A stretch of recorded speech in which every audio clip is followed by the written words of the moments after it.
Here's the next attitude disease. Over-caution. Some people never will have much. They're too cautious. Now, you can also be too reckless, but you can also be too cautious. This is called the timid approach to life. And my caution was always the risk. Risk used to drive me right up the wall. I used to say, what if this happens? It's called the language of the poor. What if this happens? And on top of that, if this was to happen, look at the fix I'd be in. I better not try. I could always ace myself out. Then I'll tell you what changed my whole life when I finally discovered it's all risky. The minute you were born, it got risky. If you think trying is risky, wait till they hand you the bill for not trying. If you think investing is risky, wait till you get the tab for not investing. See, it's all risky. Getting married is risky. Having children is risky. Going into business is risky. Investing your money is risky. It's all risky. I'll tell you how risky life is. You're not going to get out alive. That's risky. The Englishman says, well, if that's the way it's going to work out, let's give it a go. Right, that's what it's for. Give it a go. Somebody says, yeah, but I'm looking for safety and security. Fine, then huddle in a corner. We'll cover you with a sheet, bring you 3 meals a day. And we'll protect you, feed you, look after you, care for you. We won't let anything happen to you. And you'll probably live to be 100. The guy said, well, yeah, I'd live to be 100. But what a way to live. Right. What a way to live, safe and secure. Don't ask for security. Ask for adventure. Better to live 30 years full of adventure than 100 years safe in the corner. And see, it's not important how long you live. What's important is how you live. Pessimism, the deadly disease of always looking on the bad side, the problem side, the difficult side, checking all the reasons why it can't be done. The poor pessimist leads an ugly life. He doesn't try to figure out what's right. He tries to figure out what's wrong. He doesn't look for virtue. He looks for faults. And when he finds them, he's delighted. How ugly. This is the poor guy who looks through the window, doesn't see the sunset. He sees the specks on the window. And this is the poor guy, right, who rushes up, takes such leave of his senses. This guy rushes up and he says, I've got 5 good reasons why it won't work. He's so dumb he doesn't know all he needs 1. He's got 5. To the pessimist, the glass is always half empty. To the optimist, the glass is half full. Why would the same measure affect people 2 different ways? Answer, it all depends on how you look at it. Our lives are mostly affected by the way we think things are, not the way they are. The way we think they are affects us most. I hear a knock on my door one day, and I go to the door, and there's a little girl about this tall selling Girl Scout cookies. And she gave me the big pitch on Girl Scout cookies. Finest organization in the world. Got these cookies, only $2.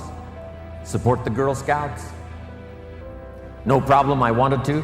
And with a big smile, she politely asked me to buy. I did want to buy.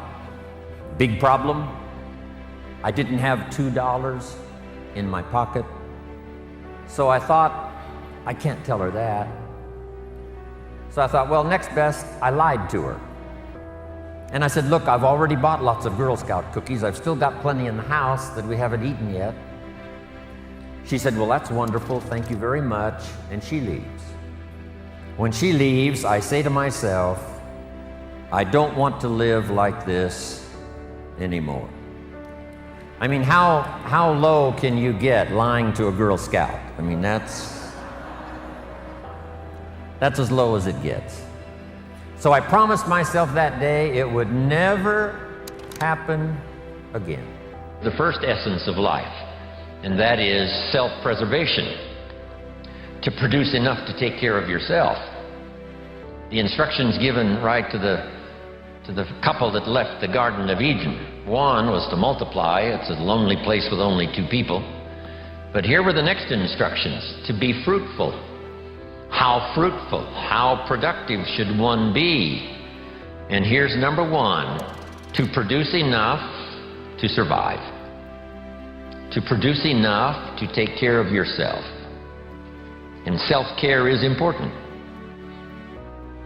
If you're flying on an airplane, the flight attendant says if for some reason we run out of oxygen, these oxygen masks will fall from the ceiling, and if you have children with you, quickly take care of them, then take care of yourself. No. They say what? Put your mask on first. Put your mask on first. See to your survival first. Then you'll be more capable of taking care of the survival of your children. Isn't that interesting? My father had an interesting saying. He said, son, right after me, you come first. You got to be careful. See, it doesn't matter who hands you the bad stuff. It doesn't matter where you get the bad stuff. It'll still do its damage on your bank account, wherever you get it. Mr. Schoaf gave me one of the greatest phrases when I first met him when he said, Jim, every day stand guard at the door of your mind. How important. Stand guard at the door of your mind. And you decide what goes into your mental factory. Don't let anybody just dump anything they want to in your mental factory, because you've got to live with the results. The last disease, but this one is deadly. Engage in this one, indulge in it even slightly, and you might as well forget the future, because it's going to forget you. Complaining, crying, whining, griping. A Bible word called murmuring. See, that'll ace your future. Spend 5 minutes complaining, and you have wasted 5.